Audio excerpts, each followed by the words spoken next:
147 میں جو اللہ تعالیٰ کہہ رہے ہیں کہ انہوں نے میری آیات سے منہ موڑا، تو اللہ کی آیات سے منہ موڑنا اصل میں ہوتا ہے کیا ہے؟ ایک تو آخرت کی ملاقات کو جھٹلانا ہوتا ہے، پھر اللہ کی باتوں کو کسی بنیاد پر نہیں گننا۔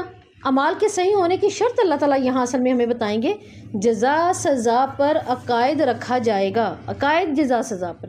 جو لوگ ایمان کی حقیقت کو نہیں سمجھتے وہ اللہ تعالیٰ کی تقدیر کے فیصلے بھی نہیں سمجھتے، جس وجہ سے وہ غافل رہتے ہیں۔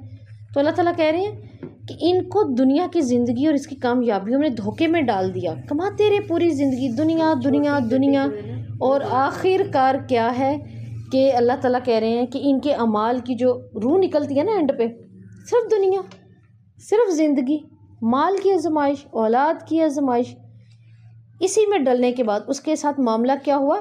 حبطت، حبت کو سمجھے پہلے۔ حبت کہتے ہیں ایسی زہریلی گھاس، ٹھیک ہے، کہ جانور جب اس کو کھا لے تو بس زہر تو وہ موٹا نظر آتا ہے، حالانکہ وہ مرنے والا ہوتا ہے، ٹھیک ہے، وہ زہر اس کے اندر گیا، پھول گیا ہے، دیکھنے میں اچھا لگ رہا ہے، صحت مند لگ رہا ہے، لیکن اب اندر کیا تھا؟ تباہی، اندر کچھ بھی نہیں، اندر سے تو مرنے والا ہے۔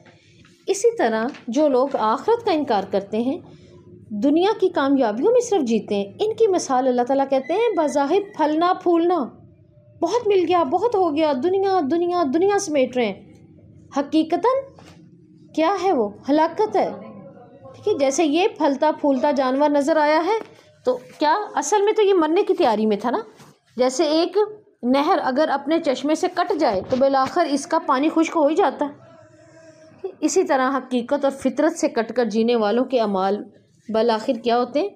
برباد ہو جاتے ہیں، حبط ہو جاتے ہیں۔ اللہ کہتے ہیں حبط اعمالہم، ان کے اعمال ضائع ہو گئے، وہ ان سے نفع نہیں اٹھا سکتے تھے کیونکہ وہ مشرک کے اعمال ہیں، غیر مسنون اعمال ہیں، اللہ سے ہٹے ہوئے اعمال تھے، تو وہ ہو کیا گئے؟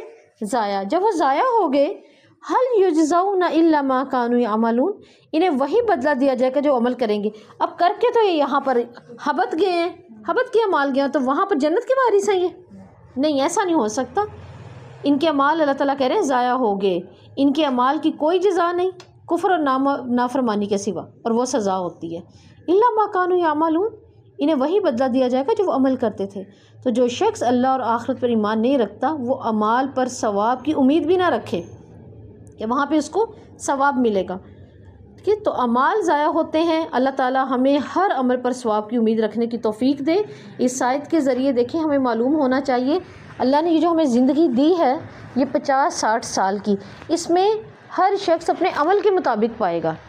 اگر میرا اور آپ کا عمل مسنون نہیں، اللہ کے ہاں پسندیدہ نہیں، تو پھر ہم یہ امید تو نہ رکھیں کہ جنت ہماری ہے، یا یہ امید تو نہ رکھیں کہ ہم امتی ہیں، محمد صلی اللہ علیہ وسلم کی امتی ہیں۔